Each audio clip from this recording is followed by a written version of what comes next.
لوگ پوچھتے ہیں چلیے اگر ہم ہندوستان میں رہتے تو پھر کیا ہوتا؟ پھر بھی جو روتے تھے ویسے ہی گزر رہے ہوتے. میں نے کہا یہ 4 کنال کا جو مکان ہے یہ بڑا دور تھا ہندوستان ابھی ہے. ہمارے وہاں ہماری آبادی کوئی 25%، یعنی ہمارے جب ووٹ نے حکومت کرنی ہے تو 3 ووٹ ہمارے مخالف ہیں اور ایک ووٹ ہمارا. تو پھر ہمارے بزرگوں نے یہ سوچا کہ اس ہندوستان میں تو مستقل اقلیت رہے گی اور مستقل اکثریت رہے گی. ہمارا ایک ووٹ جو ہے وہ 3 ووٹوں کے مقابلے میں کیا کرے. اس لیے یا تو کوئی تحفظ ملنا چاہیے، کوئی گارنٹیز ملے کہ ہمارے جو حقوق ہیں ان کو کوئی پامال نہیں کر سکے اور ہم اپنی تہذیب کے مطابق، اپنی روایات کے مطابق، اپنی اخلاق کے مطابق زندگی کر سکیں. آپ کو جو تحفظ ہے آئینی جب نہیں ملا تو پھر ہم نے کہا ٹھیک ہے پھر ہمارا جہاں میجورٹی میں ہے وہ اس سے الگ کرنا ہے. اب یہ جو ایک آپ 4 کنال کا مکان ہے اگر اس کے سبرٹ کوارٹر میں آپ رہیں اس سے بہتر نہیں ہے کہ 5 مرلے کا مکان آپ کا اپنا ہو جائے. تو ہم نے انڈیا کے سبرٹ کوارٹر میں رہنے سے انکار کیا اور اپنا مکان بنا لیا. اب اس کے بعد یہاں کیا کیا بتائیں گے. یہاں اب جو کچھ بھی ہم نے کیا ہے اچھا کیا برا کیا وہ ہمیں نہیں کیا. جب پاکستان قائم ہوا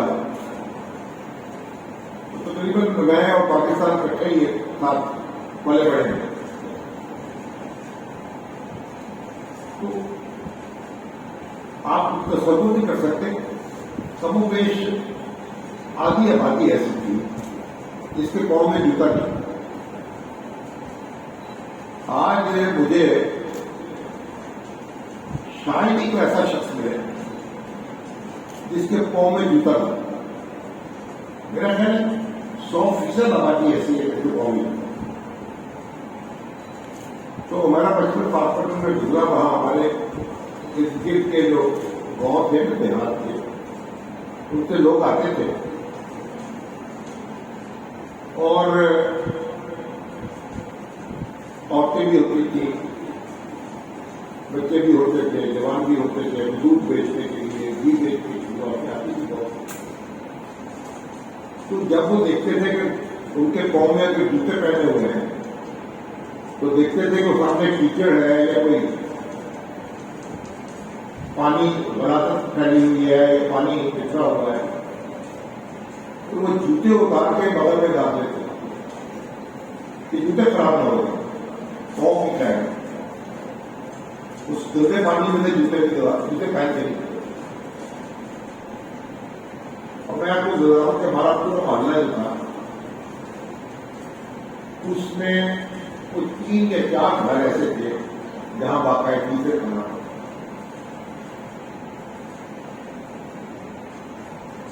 میجورٹی جو تھی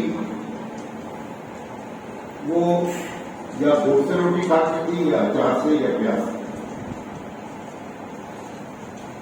بہت ہوا تو آم آ گئے فصل تو آم سے کھا لی، مرغوبے آ گئے تو مرغوبے سے کھا لی، چٹنی ہوئی تو مرچوں کی سے کھا لی. مگر موسٹلی جو بڑی پسندیدہ ڈش تھی نا وہ پیاز اور گڑ، سوکھی روٹی اس سے کھاتے ہیں. اور آئیے جناب میرا گھر یہ آ جائیے پس پڑے گا جہاں آ جائے گا.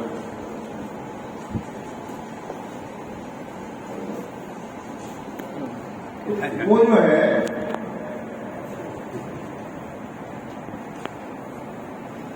اس زمانے میں اور یہ بچے جو تھے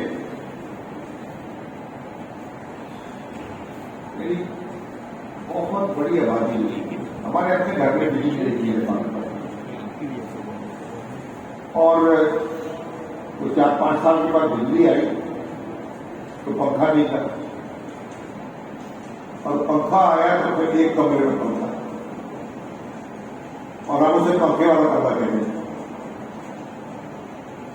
دوپہر کو سب لوگ وہی سو جاتے تھے، اور جب بجلی کا پنکھا نہیں تھا تو ہاتھ کا پنکھا ہوتا تھا، وہ ایک آدمی ہلاتا رہتا تھا، دوسرے سوتے رہتا تھا،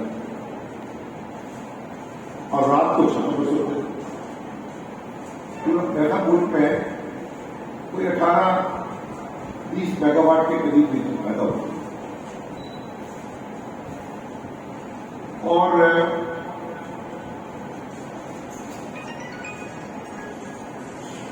جو موسٹلی بچے تھے وہ گھر سے باہر جو میونسپل کمیٹی کے لیمپ ہوتے ہیں نا، ان کے نیچے بیٹھے، پہلے وہ لیمپ کمیٹی کے دیکھتے ہوتے تھے، بعد میں بجلی آگے بجلی ہے تو محلے کے لڑکے رات کو وہیں بیٹھ کے پڑھتے تھے، ان کے گھروں میں بجلی۔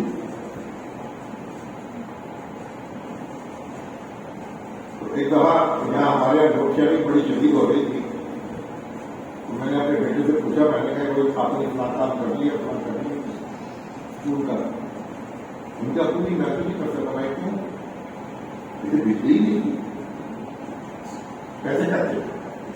تو میں ہنس پڑا، میں نے کہا کہ صحابہ کا نام اپنے کام کیسے کرتے ہوں گے، اور یہ جو ہمارے حکمران تھے مغل، وہ کیسے کام کرتے تھے؟ یہ ہمارے اورنگزیب عالم بھی، اور یہ جو جلال اکبر، یہ تو بجلی کے بغیر ہی کام کرتے تھے۔ اب ہم بجلی چلی جاتی ہے، ہم سے ضرور کام نہیں کر سکتے۔ تو اور محلے میں یعنی گھر میں پانی نہیں ہوتا تھا، گھر ہینڈ پمپ ہوتا تھا، اور اکثر جو یہ آبادیاں ہیں ہماری، اب لاہور کے کسی پرانے لوگوں کے پیچھے ریلوے کے کوارٹرز ہیں، اس میں لوگوں نے اپنی خود نوشتیں لکھی ہیں، اور میں آپ پڑھ لیں تو باہر جو ہے نلکا ہوتا تھا، اس کا سرکاری پانی آتا تھا، اور وہ 10, 12, 15, 20 جو دکان ہوتے تھے وہ اسی سے بالٹیاں بھر کے لے جاتے تھے، اور پانی جو ہے اس کو 24 گھنٹے استعمال کرتے تھے۔ تو اس وقت جب ہمیں پاکستان بنایا تو ہمارے حلیفوں کا خیال تھا کہ یہ چل نہیں پائے، 5-6 مہینے میں یہ محنتیں کر کے واپس آ جائیں گے، بھائی ہمیں نہیں کام ہوتا۔ اور جب پاکستان بنایا تو اس کا مطلب یہ نہیں کہ کوئی کہ پاکستان میں بڑی کو عمارت ہوگی اور بڑی دور اور شاید کی نہریں بہنی ہوگی اور ہم وہاں جا کے اس کا استفادہ کریں گے۔ پاکستان بننے سے چند مہینے پہلے یا چند ہفتے پہلے کی بات ہے، قائد اعظم سے پوچھا گیا ایک پریس کانفرنس، برطانیہ کے ایک اخبار میں اس سے سوال کیا قائد اعظم کہ پاکستان کا معاشی معاملہ کیسے ہوگا، پاکستان کے تو وسائل بڑے کم ہوں گے، تو یہ تو بڑا ملک جو ہے اس میں تنگی ہوگی، پھر آپ یہ کیسے مطالبہ کر رہے پاکستان نیا ملک بنا رہے؟ تو قائد اعظم نے اس سے پوچھا کہ آپ کا تعلق خاص کر کے برطانیہ سے، انہیں کیا اگر آپ سے میں کہوں کہ آپ ایک خوشحال برطانیہ جو ہے چاہیے آپ، مگر وہ جرمنی کا غلام ہو، اور دوسری چوائس یہ ہو کہ تھوڑی سی مشکلات ہوگی تو پیسے ویسے کم ہوں گے لیکن آزادی میسر ہوگی اور برطانیہ آزاد ہوگا، تو آپ کو وہ برطانیہ چاہیے کہ وہ برطانیہ چاہیے جو خوشحال ہونے کے لیے جرمنی کا ہو؟ اس سے کبھی ظاہر ہے کہ آزادی کا تو کوئی مسئلہ نہیں آ رہا، ہم کیسے غلامی؟ تو بات یہی ہمارا مسئلہ، ہمیں آزاد زندگی چاہیے اور آزاد ملک، چاہے ہمارے کچھ کھانے پینے کو ہمارے پاس کام ہو۔ اس جذبے کے ساتھ ہم نے یہ سمجھ کے کہ بڑی مشقت کرنی پڑے گی یہاں، اور ملک بنا لیا، اور ہمارے بڑے نامور دانشور ہمارے بزرگ اور رہنما اشفاق احمد خان صاحب فاروق، ان کا بڑا ایک فکرہ ہے، پوری تاریخ کو بیان کرنے کے لیے کافی. انہوں نے ویسا پاکستان کی جو گولڈن جوبلی کے موقع پر انہوں نے کہا تھا کہ پاکستان کا سفر جو ہے نا وہ کانٹے سے کبوتر تک کا سفر. یہ پاکستان بنا ہے تو یہ فائلوں میں وہ کاغذ جوڑنے کے لیے ہمارے پاس پنیں نہیں، تو بگول کے کانٹے جو تھے ان کو پنوں کے طور پہ استعمال کرتے دفتروں میں، اور وہاں سے ہم شروع ہوئے اور پھر ہم دنیا کی ایک بڑی طاقت بن گئے، 37 کی طاقت بن گئے بیٹھے، اور ایٹمی دھماکہ کیا ہم نے، اور عالم اسلام کی پہلی اور آخری طاقت ہے ایٹمی طاقت. وہاں سے چل کے ہم یہاں تک، اور جب دنیا کہتی تھی کہ ملک جو ہے یہ چل نہیں پائے گا، یہ کھڑا نہیں ہوگا، اس کے وسائل نہیں ہیں، تو ہم نے ملک ملک چلا کے دکھا دیا. پوری نہ صرف پاکستان چلا بلکہ پورے عالم اسلام کو، یہاں جو ہمارے مڈل ایسٹ سے، ہمارے عالم اسلام سے بچے پڑھنے کے لیے یہاں آتے تھے، جیسے لندن جاتے ہیں، ہارورڈ جاتے ہیں، بچے یہاں آ کے مڈل ایسٹ سے تعلیم حاصل کرتے تھے، افریقہ سے آتے تھے، یہاں ڈاکٹر بنتے تھے، انجینئر بنتے تھے، اربوں کی بچے، افریقی مسلمانوں کے بچے، اور پھر ہمارے اپنے بچے جو ہیں وہ پوری دنیا میں پھیل رہے تھے، ان کو مینجمنٹ سکھا رہے تھے. امریکہ میں ڈاکٹر پاکستانی جو ماشاء اللہ ہزاروں پاکستانی ڈاکٹر انجینئر تھے. ہم نے پورا جو عالم اسلام ہے نا، اربوں کو ہم نے جینے کا طریقہ سکھایا، حکومت کرنے کا طریقہ سکھایا، ان کے اسٹیٹ بینک کھڑے کیے، ان کی ایئر لائنس بنائی، ان کے اسکول، ان کے سارے ان سوسائٹیز کو منظم کیا پاکستان. لیکن پھر پاکستان پر نظر کیا خامی کسی یہاں اوپر جا کر پھر نیچے کا سفر رکھے. ہمیں غور کرنا ہے اس بات کا. میں جہاں جاتا ہوں اپنے بچوں سے پوچھ رہا ہوں، دوستوں سے پوچھ رہا ہوں، بھائی آپ جو لوگ ہیں پاکستان کے رہنے والے، یہاں کے جرنیل ہیں، یہاں کے سرکاری افسر ہیں، یہاں کے جج ہیں، یہاں کے صنعت کار ہیں، یہاں کے بڑے بڑے دانشور اور استاد ہیں، اخبار نویس ہیں، اگر ان سے پوچھے تو ان کے دادا کیا کرتا تھا؟ ان کا دادا جو تھا، کسی کے باپ تو دادا کے 75 سال ہو گئے،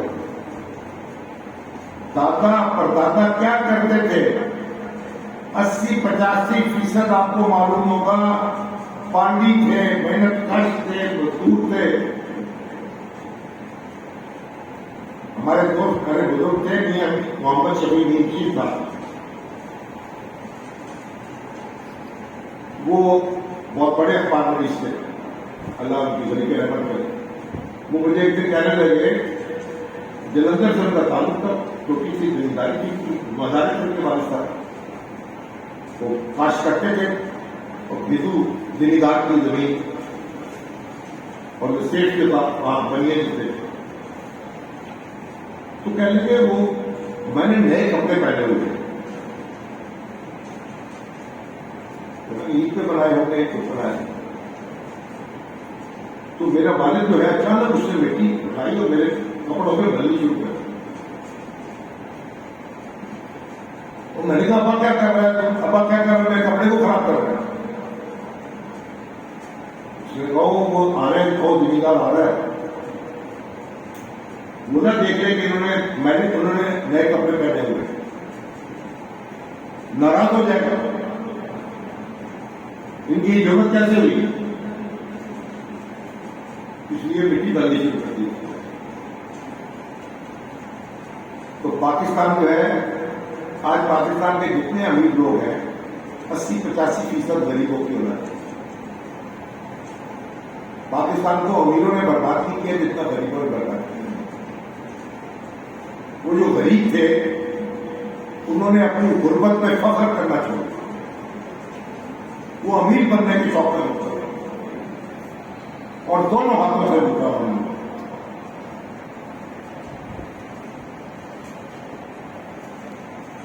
انہوں نے جس اسکول میں پڑھتا تھا، ٹاٹ والے اسکول میں پڑھتا تھا، میرے ساتھی ججوں کے بیٹے میرے ساتھ، منشیوں کے بیٹے، وکیلوں کے بیٹے، مزاروں کے بیٹے، پارٹیوں کے بیٹے، بزنس مینوں کے بیٹے، سب اسی اسکول میں ہی پڑھتے تھے، انہیں ٹاٹوں پہ بیٹھ کے پڑھتے تھے، اور ایک دوسرے سے ان کی دوستیاں تھی، تعلقات تھے، امیر و غریب کا کوئی تمیز ہی نہیں تھی، ایک جیسی بستیوں میں رہتے تھے، اسی میں امیر رہتے تھے، اسی میں غریب رہتے تھے، ایک دوسرے کے دکھ درد میں شریک ہوتے تھے، اور پھر ہم نے ترقی کی، اب ترقی کی تو کیا کیا، ہم نے بستیاں الگ بنا لی، امیروں کی الگ، غریبوں کی الگ۔ اسی لاہور شہر میں لاکھوں افراد بے گھر ہیں، اور اسی لاہور شہر میں 100 200 کنال کے گھر میں ایک بندہ رہتا ہے، ایک فیملی رہتا ہے،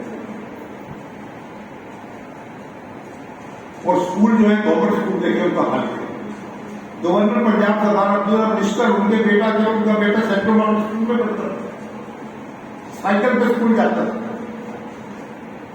علامہ اقبال کا بیٹا جاوید اقبال اسی سینٹرل گورنمنٹ میں پڑھتا تھا۔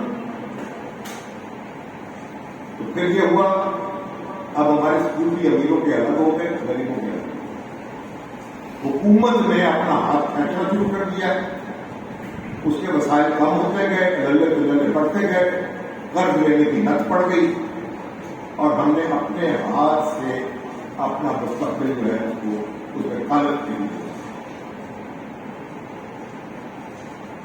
تو ہمیں پاکستان جو ہے اس میں بڑا پوٹینشیل ہے، اس میں بڑے امکانات ہیں آگے بڑھنے کے، ہمیں ایک دوسرے کے ساتھ جڑنا ہوگا، جس جذبے سے ہم نے ملک حاصل کیا تھا اسی جذبے سے اس کو ہم آگے بڑھانا، ایک دوسرے کا ہاتھ پکڑ کے اور ایک دوسرے کا سہارا۔ پاکستان میں تو دن رات ایسے معلوم ہوتا ہے کہ دشمن ملک کی فوجیں اتر رہی ہیں، ایک جماعت دوسری کو دیکھنا نہیں چاہتی، ایک لیڈر دوسرے کو زندہ نہیں رکھتے، اور طرف گالوں لوگ مار مار اس کا تصور نہیں کر سکتے۔ اور قائد اعظم محمد علی جناح کے بارے میں کوئی شخص یہ کہہ نہیں سکتا کہ ایک ان کی آمدن میں ایک پیسہ جو ہے وہ حرام کر دیا، جو کچھ کمایا ہے ایک ایک پائی کا حساب کیا موجود ہے، آج بھی ریکارڈ ہے، اور جو کچھ خرچ کیا ہے وہ بھی ریکارڈ کر ہے، اور پوری زندگی ایک لفظ نہیں بولا جیسے کہ جھوٹ بولا۔ مخالف بھی کہتے تھے کہ یہ شخص جو ہے سچ بولتا، جھوٹ ہے، دھوکہ نہیں دیتا، نہ دھوکہ کھاتا ہے نہ دیتا۔ اور آج ہم اپنے بیٹوں کے بارے میں بات کرتے ہیں، علماء کے بارے میں بات کرتے ہیں، پاک دوستوں کے بارے میں، ہمیں پکا یقین ہوتا ہے کہ یار شاید کچھ لفظ سچا نکل جائے، اس کے منہ سے غلطی سے۔ تو ہم نے یہ اپنی ضرورت بنائی ہے، ہمیں اس کو غور کرنا اور اپنے آپ کو درست کرنا۔ اس کا طریقہ یہی ہے کہ ہر شخص اپنے دائرے میں جو اختیار کا دائرہ اس کا جو بھی دائرہ ہے، وہ سرکاری افسر ہے، وہ بزنس مین ہے، وہ جج ہے، وہ وکیل ہے، وہ اخبار نویس ہے، وہ پالیٹیشین ہے، وہ دیندار ہے، اپنے دائرے میں اپنے ارد گرد کے ماحول کو پاکستان بنائے، اپنا چھوٹا سا پاکستان۔ اور جب ہر شخص اپنے گرد پاکستان بنانے میں لگ جائے گا تو پاکستان ایک بڑا پاکستان ہے،